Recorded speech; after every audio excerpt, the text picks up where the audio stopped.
Game foi el Mencho, o homem que desafiou o México.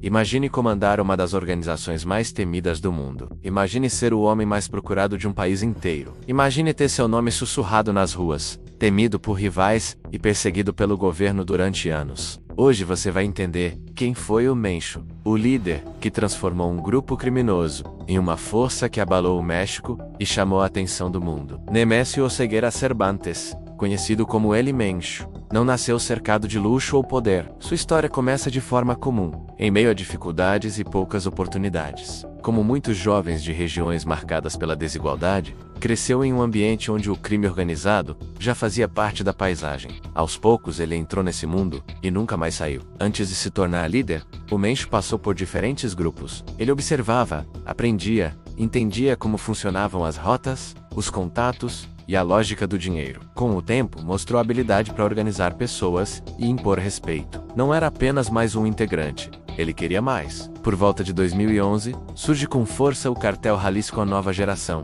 conhecido como CJNG. Sob o comando dele Mencho, o grupo cresceu rapidamente. Em poucos anos, deixou de ser um grupo regional para se tornar uma organização com presença nacional e conexões internacionais. O que diferenciava o CJNG era sua forma agressiva de expansão. Eles não apenas negociavam territórios, eles tomavam territórios. O nome dele Mencho começou a circular cada vez mais. Ele se tornou um dos criminosos mais procurados do México. Cartazes com sua foto eram divulgados, recompensas milionárias eram oferecidas por informações que levassem à sua captura. Mas ele permanecia invisível, protegido por uma rede leal e por uma estrutura preparada para resistir. Sob sua liderança, o CJNG expandiu suas atividades. Além do tráfico de drogas, passou a atuar em tráfico de pessoas, mineração ilegal de ouro e até na produção e controle de produtos agrícolas, como o abacate. A organização diversificou suas fontes de renda e se espalhou por diferentes setores. Isso fortaleceu ainda mais seu poder. O Mencho também ficou conhecido pela forma como seu grupo reagia às ações do governo. Quando autoridades prendiam membros importantes, a resposta vinha rápida. Bloqueios de estradas,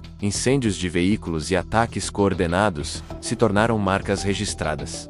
Eram demonstrações claras de força, uma mensagem direta. O cartel não recuaria facilmente. Com o passar dos anos, o confronto entre o governo mexicano e os cartéis se intensificou. Operações foram montadas para capturar grandes líderes. A estratégia parecia simples: tirar a cabeça da organização para enfraquecer o corpo. Mas a realidade mostrou algo diferente. Muitas vezes, quando um líder era preso ou morto, outro assumia rapidamente.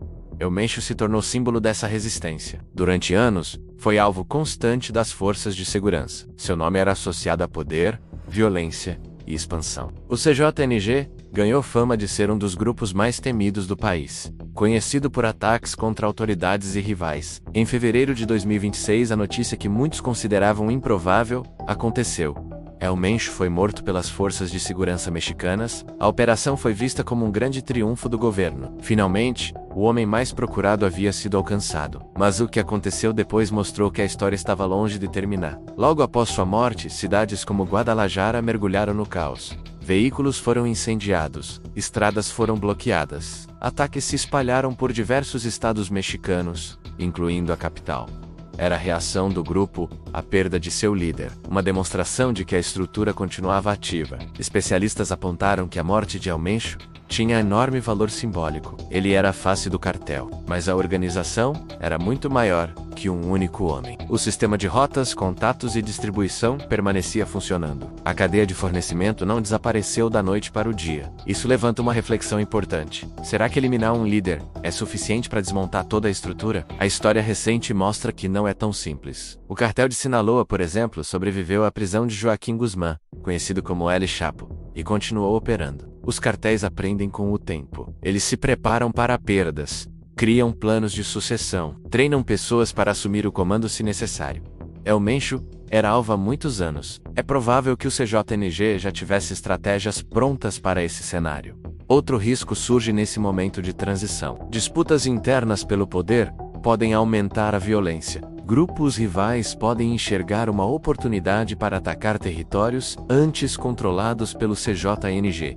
Cada sinal de fraqueza pode desencadear uma nova onda de confrontos. O impacto da morte de El Mencho também expôs um debate maior. A estratégia de focar apenas na captura ou eliminação de líderes realmente resolve o problema? Ou seria necessário enfrentar as causas que alimentam o crescimento dessas organizações? Os cartéis estão inseridos na realidade social de várias regiões. Em alguns lugares, oferecem trabalho, renda e até apoio financeiro para comunidades esquecidas pelo Estado. Isso cria uma relação complexa, onde medo e dependência caminham juntos. Ao mesmo tempo, o dinheiro gerado pelo tráfico movimenta uma rede internacional. A demanda por drogas em outros países sustenta esse mercado bilionário. Enquanto houver consumo, haverá quem queira fornecer. Essa é uma engrenagem difícil de interromper. A morte de El Mencho representa o fim de um capítulo, mas não o fim da história. O CJNG continua sendo uma das organizações mais influentes do México. O cenário permanece instável, com forças de segurança enfrentando desafios em várias frentes. Você acredita que a queda de um líder pode realmente mudar o rumo dessa guerra? Ou o problema é mais profundo do que parece? Deixe sua opinião nos comentários, porque esse debate é essencial. O Mencho se tornou um dos nomes mais marcantes do crime organizado mexicano. Sua trajetória mostra como um indivíduo pode ascender dentro de uma estrutura ilegal e transforma-la em um império de alcance global. Mostra também como o poder conquistado pelo medo pode durar anos, mas não é eterno. A história dele é um retrato de um conflito maior. Um conflito que envolve política, economia, desigualdade e consumo. Um conflito que atravessa fronteiras e desafia governos há décadas. No próximo vídeo vamos analisar como o CJNG surgiu, quem pode assumir o controle após a morte de El Mencho e quais cenários podem moldar o futuro do México. A história continua, e os próximos capítulos podem ser decisivos. Se você quer acompanhar essa sequência e entender os bastidores desse mundo complexo, inscreva-se agora no canal. Deixe seu comentário, curta o vídeo e aperte o sininho para ser notificado sempre que um novo conteúdo for publicado. Sua participação é fundamental para que possamos continuar trazendo análises profundas e histórias que ajudam a entender o mundo.